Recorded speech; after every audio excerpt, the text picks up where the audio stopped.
नमस्कार, मैं हूं विशाल यादव। देश के नए सीजीआई जस्टिस सूर्यकांत ने सीजीआई बनने से पहले ही प्रधानमंत्री नरेंद्र मोदी को 440 वोल्ट का तगड़ा झटका दे दिया है। सीजीआई बनने से पहले ही जस्टिस सूर्यकांत ने मोदी सरकार को बता दिया है कि न्यायपालिका पर कार्यपालिका का दबदबा नहीं होगा, यानी कि नरेंद्र मोदी के इशारे पर न्यायपालिका काम नहीं करेगी, सुप्रीम कोर्ट सरकार के अधीन नहीं होगा।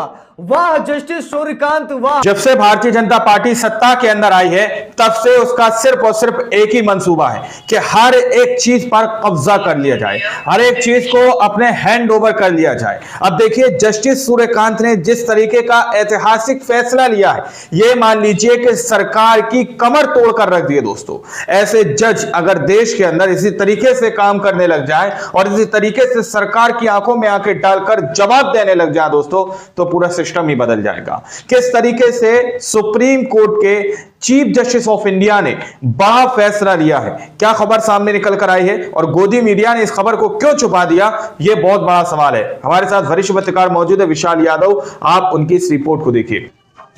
नमस्कार, मैं हूं विशाल यादव। देश के नए सीजीआई जस्टिस सूर्यकांत ने सीजीआई बनने से पहले ही प्रधानमंत्री नरेंद्र मोदी को 440 वोल्ट का तगड़ा झटका। सीजीआई बनने से पहले ही जस्टिस सूर्यकांत ने मोदी सरकार को बता दिया है कि न्यायपालिका पर कार्यपालिका का दबदबा नहीं होगा, यानी कि नरेंद्र मोदी के इशारे पर न्यायपालिका काम नहीं करेगी, सुप्रीम कोर्ट सरकार के अधीन नहीं होगा। वाह जस्टिस सूर्यकांत वाह। सीजीआई बनने से पहले जो धमाका किया है, मुझे पता है कि पीएमओ में आवाज जरूर सुनाई देगी। लंबे समय से मोदी सरकार ये सपना देख रही है कि न्यायपालिका को अपने अधीन कर लिया जाए, जजों को अपनी मुट्ठी में जकड़ लिया जाए। यहां तक कि कई मामलों में जज सरकार की मुट्ठी में जकड़े भी गए, जजों को बड़े बड़े पद ऑफर दिए गए हैं, बड़े बड़े मंत्रालयों में उनको बैठाया गया है। लेकिन अब जस्टिस सूर्यकांत जो कि 24 नवंबर को देश के नए सीजीआई बनने जा रहे हैं, और सीजीआई बनने से पहले उन्होंने जो हुंकार भरी है वो काबिले तारीफ है। हम सभी लोगों को मालूम है कि सुप्रीम कोर्ट ने साल 2010 में अमित शाह जब गुजरात के गृह मंत्री थे, तब 2 साल के लिए सुप्रीम कोर्ट ने गुजरात से अमित शाह को बैन कर दिया था, तड़ीपार कर दिया था। मोदी थर-थर कांपने लगे थे। उस समय नरेंद्र मोदी गुजरात के मुख्यमंत्री थे। तब नरेंद्र मोदी को लगा कि सुप्रीम कोर्ट हमको रगड़ सकता है, सुप्रीम कोर्ट हमारे ऊपर एक्शन ले सकता है। जब अमित शाह को 2 साल के लिए गुजरात से तड़ीपार कर सकता है सुप्रीम कोर्ट, तो मैं यानी नरेंद्र मोदी को भी रगड़ सकता है। इसीलिए प्रधानमंत्री बनते ही साल 2014 में मोदी सरकार एनजेएसी कानून लेकर आई, कोलिजियम सिस्टम को खत्म करने आई। मोदी सरकार ने कहा कि देश में एनजेएसी कानून लागू होगा, और यह कानून पूर्ण बहुमत से सदन से पास भी हो जाता है, राष्ट्रपति हस्ताक्षर कर देते हैं, कानून बन जाता है। लेकिन जब यह कानून सुप्रीम कोर्ट में जाता है तो सुप्रीम कोर्ट एनजेएसी कानून को असंवैधानिक करार कर देता है और कहता है कि यह कानून न्यायपालिका की स्वतंत्रता को खत्म कर देगा, न्यायपालिका सरकार के अधीन हो जाएगी। तब से मोदी सरकार ये कोशिश कर रही है कि किसी भी तरीके से न्यायपालिका को अपने अधीन कर लिया जाए, अपने कब्जे में ले लिया जाए। लेकिन अब जस्टिस बीआर गवई के बाद जस्टिस सूर्यकांत आ रहे हैं, और जस्टिस सूर्यकांत का ये बयान देखिए, जहां पर साफ साफ चेतावनी मोदी सरकार को दे दी गई है कि न्यायपालिका में आपकी मनमानी नहीं चलेगी, आप जैसे चाहेंगे देश वैसे नहीं चलेगा, देश चलेगा तो सिर्फ और सिर्फ संविधान से चलेगा। दोस्तों जरा यहां पर देखिए, जनसत्ता के हवाले से रिपोर्ट आई है, लिखा भी है कोलिजियम सिस्टम क्यों जरूरी, देश के अगले सीजीआई सूर्यकांत ने बताया। दोस्तों बात यह है कि लंबे समय से कुछ ऐसे लोग हैं जो कोलिजियम सिस्टम पर सवाल खड़े कर रहे हैं। कुछ लोगों के पास जानकारी नहीं है तो कुछ लोगों के पास जानकारी है। जानकारी मनुवादियों के पास है, इसीलिए मनुवादी इसका विरोध कर रहे हैं। बाकी कुछ हमारे समाज के लोग हैं जो कोलिजियम सिस्टम गलत ठहरा रहे हैं। लेकिन मैं आपको सच बताना चाहूंगा, कोलिजियम सिस्टम जब तक है तब तक न्यायपालिका आजाद है। कोलिजियम सिस्टम में क्या है, 5 जजों की एक पीठ होती है, वो 5 जजों की पीठ ही सारा काम देखती है न्यायपालिका का, यानी जजों का चयन, जजों का स्थानांतरण, जजों का तबादला, यानी कि जो कुछ भी न्यायपालिका में होता है कॉलेजियम सिस्टम, जो कि एक स्वतंत्र सिस्टम है, इसके जरिए होता है। कॉलेजियम व्यवस्था कोई कानून नहीं है बल्कि एक सिस्टम है, और इसी सिस्टम के दायरे में रहकर न्यायपालिका कदम उठाती है, यानी कि सरकार का कोई हस्तक्षेप नहीं होता।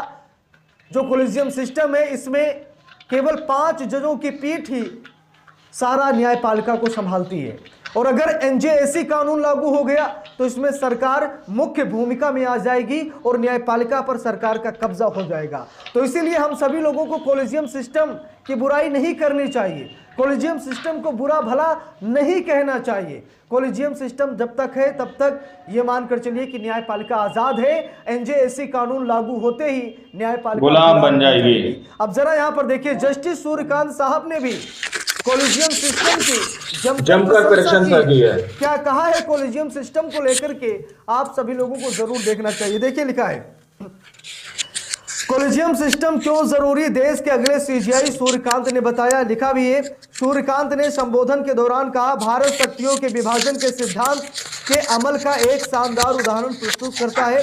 इसका एक प्रमुख उदाहरण सुप्रीम कोर्ट और हाई कोर्ट में नियुक्तियों पर न्यायपालिका का अधिकार है। जरा गौर से सुनिएगा, इस लाइन को समझिएगा। जस्टिस सूर्यकांत ने क्या कहा, अगर आज कॉलेजियम सिस्टम है तो इसका मतलब साफ है कि जजों का 440 वोल्ट का तगड़ा झटका, जजों का स्थानांतरण करना यानी तबादला करना, ये सब कुछ न्यायपालिका के पास अधिकार है। और अगर कॉलेजियम सिस्टम खत्म हो जाएगा तो ये अधिकार खत्म हो जाएगा, यानी कि सरकार अपने हिसाब से जजों का चयन करेगी। जज कौन बनेंगे, मनुवादी बनेंगे, संघी बनेंगे, भाजपा के लोग बनेंगे, जो इस समय नहीं हो पा रहा है। तो हम सभी लोगों को कॉलेजियम सिस्टम का सम्मान करना चाहिए। देखिए खबर में लिखा भी है, मैं आपको दिखा रहा हूं, लिखा है, भारत के अगले सीजीआई जस्टिस सूर्यकांत ने हाल ही में कॉलेजियम सिस्टम को लेकर अपनी राय रखी। जस्टिस सूर्यकांत ने कहा कि न्यायिक नियुक्तियों के लिए कॉलेजियम सिस्टम काफी अहम है। सूर्यकांत के अनुसार भारतीय न्यायपालिका की स्वतंत्रता बनाए रखने और सरकार की तीनों शाखाओं के बीच संतुलन बनाए रखने के लिए कॉलेजियम सिस्टम महत्वपूर्ण है। अब यहाँ पर गौर से देखिए, कितनी अच्छी बात जस्टिस सूर्यकांत साहब कर रहे हैं कि कॉलेजियम सिस्टम बहुत जरूरी है। देखिए लिखा भी है, जस्टिस सूर्यकांत ने ये बातें श्रीलंका में कही जब वो जीवंत संविधान भारतीय न्यायपालिका संविधानवाद को कैसे आकार देती है बैन कर दिया था, तड़ीपार कर दिया था, व्याख्यान दे रहे थे। सूर्यकांत ने संबोधन के दौरान कहा कि भारत शक्तियों के विभाजन के सिद्धांत के अमल का एक शानदार उदाहरण प्रस्तुत करता है। इसका प्रमुख उदाहरण सुप्रीम कोर्ट और हाई कोर्ट में नियुक्तियों पर न्यायपालिका का अधिकार है। न्यायमूर्ति सूर्यकांत ने कहा कि यह तंत्र न्यायालय के अंदर और बाहर दोनों जगह प्रशासनिक क्षमता के संबंध में न्यायपालिका की स्वायत्तता को संरक्षित भी करता है। जस्टिस सूर्यकांत ने कहा कि न्यायपालिका की स्वतंत्रता उसे समाज की लोकतांत्रिक कल्पना को आकार देने और लोकतांत्रिक जीवन के वास्तुकार के रूप में कार्य करने की अनुमति देता है। उन्होंने कहा कि अगर शक्तियों का पृथक्करण भारत के संवैधानिक लोकतंत्र का ढांचा है तो न्यायिक समीक्षा उसकी धड़कन है। तो यहाँ पर जस्टिस सूर्यकांत यानी देश के नए सीजीआई ने बहुत बड़ी बात कही है, और जस्टिस सूर्यकांत साहब ने जो कुछ भी कहा है स्वतंत्रता को खत्म कर देगा। आप सभी लोगों से हाथ जोड़कर निवेदन है, क्योंकि हम कमेंट बॉक्स देखते हैं, कुछ ऐसे लोग हैं जो अपने लोग हैं, अपने दर्शक अधीन कर लिया जाए, अपने जानने वाले हैं, वो लोग अक्सर कॉलेजियम सिस्टम पर टिप्पणी करते हैं कि कॉलेजियम सिस्टम का खात्मा जरूरी है। भाई देखिए, साफ शब्दों में मैं कहना चाहूंगा कि अगर कॉलेजियम सिस्टम हट गया तो सरकार का दबदबा बन जाएगा। न्यायपालिका में जज सरकार के लोग होंगे, न्यायपालिका में जजों का तबादला या फिर स्थानांतरण या फिर पदोन्नति सरकार के इशारे पर होगी। अगर आप सभी लोग ये चाहते हैं तो ठीक है, आप कॉलेजियम सिस्टम का विरोध कीजिए। अगर आप ऐसा नहीं चाहते हैं तो कॉलेजियम सिस्टम का सम्मान करिए, क्योंकि इसी में ही देश की भलाई है, न्यायपालिका की भलाई है, जजों की आज़ादी है। नहीं तो सब गुलाम की जंजीरों में जकड़ जाएंगे। तो इस पूरे मामले पर आप लोगों की क्या राय है, कमेंट करके जरूर बताइएगा। वीडियो को लाइक शेयर, अगर चैनल पर नए हैं सब्सक्राइब करके सपोर्ट कीजिएगा। मिलते हैं दूसरी वीडियो में, तब तक के लिए बहुत बहुत धन्यवाद। दोस्तों, आप लोगों ने इस वीडियो को शुरू से आखिर तक देखा। वीडियो के अंदर साफ तौर पर बात की गई है कि किस तरीके से यहाँ पर जस्टिस सूर्यकांत ने सीधे तौर पर कह दिया कि न्यायपालिका कार्यपालिका के अधीन नहीं हो सकती और किसी भी तरीके से इसमें हस्तक्षेप नहीं कर सकती। जो भी कार्यपालिका है वो न्यायपालिका को अपने कब्जे में नहीं ले सकती दोस्तों। कार्यपालिका यानी कि सरकार जो कार्य करता है, जो कार्य कर रहे हैं, वो लोग न्यायपालिका में किसी भी तरीके से हस्तक्षेप नहीं कर सकते। ये दो टूक बयान सीधे तौर पर जस्टिस सूर्यकांत ने सीधे तौर पर दे दिया दोस्तों। अगर इसी तरीके से सारे देश की, पूरे देश की सारी अदालतें, सारे जजेस इस तरीके से काम करने लग जाएं तो नजारा कुछ और ही होगा दोस्तों। बाकी आप लोगों ने इस रिपोर्ट को देखा सुना, आप लोग इस रिपोर्ट के बारे में क्या सोचते हैं, क्या समझते हैं, अपनी राय कमेंट सेक्शन में जरूर दीजिएगा। मिलते हैं अगली वीडियो में, जब तक के लिए जय हिंद, जय भारत।